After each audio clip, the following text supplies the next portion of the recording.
Hello friends, आज मैं आपको बताऊंगा वेटाल्जिन इंजेक्शन यानी एनाल्जिन इंजेक्शन जिसके अंदर साल्ट आता है। यानी वेटाल्जिन इंजेक्शन के क्या उपयोग हैं, क्या सावधानी रखनी चाहिए, कितनी डोज देनी चाहिए, कौन से पशु में कब कैसे, यानी A to Z जानकारी आपको इस वेटाल्जिन इंजेक्शन के बारे में बताऊंगा।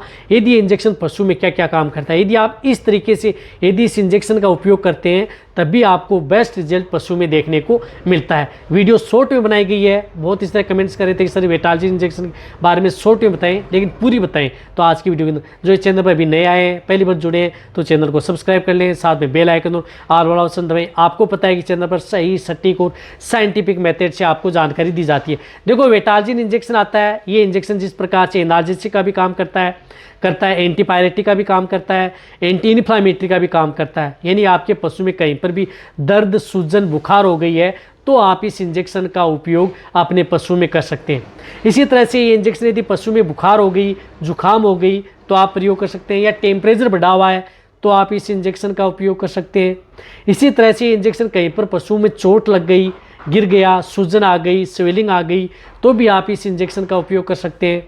इसी तरह से ये इंजेक्शन यदि पशु में जोड़ों में दर्द है, सूजन है, लेमनेस की शिकायत है, या पशु लंगड़ा करके चल रहा है तो आप इस इंजेक्शन का उपयोग पशु में कर सकते हैं। चाहे आपकी गाय भैंस लंगड़ा करके चल रही है, भेड़ बकरियां लंगड़ा करके चल रही हैं, या डॉग लंगड़ा करके चल रहा है, हॉर्स या घोड़ा लंगड़ा करके चल रहा है। यानी ये इंजेक्शन गाय, भैंस, भेड़, बकरी, ऊंट, घोड़ा और आप डॉग के अंदर भी इस इंजेक्शन का उपयोग कर सकते हैं।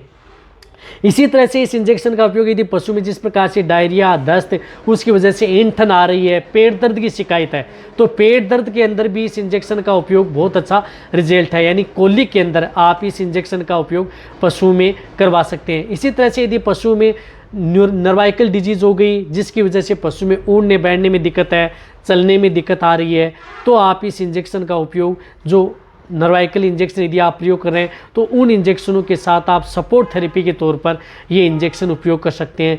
बहुत अच्छा रिजल्ट ये इंजेक्शन वहाँ पर भी पशुओं को देता है।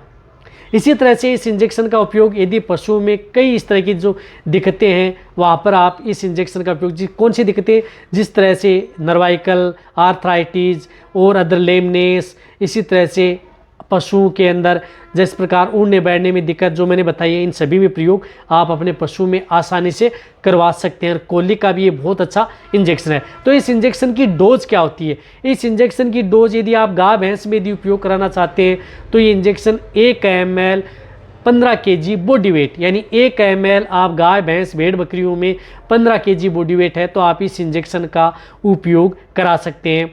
इंट्रामस्कुलर भी और इंट्राविनस भी।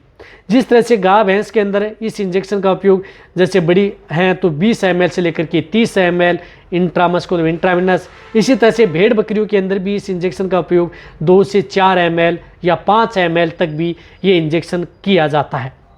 भेड़ बकरियों में दिक्कत है। इसी तरह से हॉर्स है, जैसे घोड़े के अंदर कोलिक हो रहा है, पेन बहुत ज़्यादा हो रहा है, तो इस इंजेक्शन का उपयोग 20 ml से लेकर के 50 ml तक भी, यानी क्रिटिकल स्टेज, वो आपका वेटेरियन डिसाइड करता है कि हॉर्स के अंदर बहुत ज़्यादा दिक्कत है, क्रिटिकल स्टेज हो गई है, तो वहाँ पर इस 50 ml इंजेक्शन का भी उपयोग उसके अंदर किया जाता है, लगाया जाता है। इसी तरह से पिग है, सूअर है, उसके अंदर भी ये इंजेक्शन 8 ml से लेकर के 10 ml तक प्रयोग किया जाता है। डॉग के अंदर भी इस इंजेक्शन का प्रयोग किया जाता है। डॉग है उसके अंदर आप 1 से 3 ml ये इंजेक्शन लगाया जाता है। पेट है उसके अंदर आपको, बिल्ली के अंदर आप इस इंजेक्शन का उपयोग नहीं करना है। अब आप अच्छी तरह से समझ गए कि ये इंजेक्शन यदि आपका पशु प्रेग्नेंट है, नॉन है, सभी तरह के पशु के लिए सेफ इंजेक्शन है। इस इंजेक्शन की डोज आपको रिपीट 12 घंटे ज़्यादा दिक्कत है और वैसे 24 घंटे के अंतराल में आप इस इंजेक्शन की डोज को रिपीट कर सकते हैं 24 घंटे बाद में। यदि आप 24 घंटे बाद में रिपीट करते हैं तो ज़्यादा बेटर आपको रहता है। तो जहाँ तक हो सकता है मैंने आपको इस इंजेक्शन के बारे में सही सटीक जानकारी देने की कोशिश की है ताकि आपको अच्छी तरह समझ में आ जाए। वैसे ये इंजेक्शन यदि आपके पशु में कहीं पर यदि ब्लीडिंग ज़्यादा हो रही है, इस तरह की दिक्कतें हैं, तो वहाँ पर आप इस इंजेक्शन का उपयोग नहीं करना है। यानी ब्लीडिंग का मतलब है कि गोबर के साथ, पेशाब के साथ यदि खून कर रहा है तो आप इस वेटाल्जिन इंजेक्शन का उपयोग न करें। यदि आपके पशु में जिस प्रकार से कहीं पर लू की चपेट में आ गया है, गर्मी की चपेट में आ गया है, तो भी आप इस इंजेक्शन का उपयोग कर सकते हैं। बहुत अच्छा रिजल्ट देता है। तो ये वीडियो जितना हो सकता है पशुपालक वेटेरियन उनके साथ शेयर करें। इसी तरह की नॉलेज वीडियो आपको चैनल पर ऐसे मिलते हैं। इसी तरह से वीडियो देखते रहें। थैंक्स, धन्यवाद।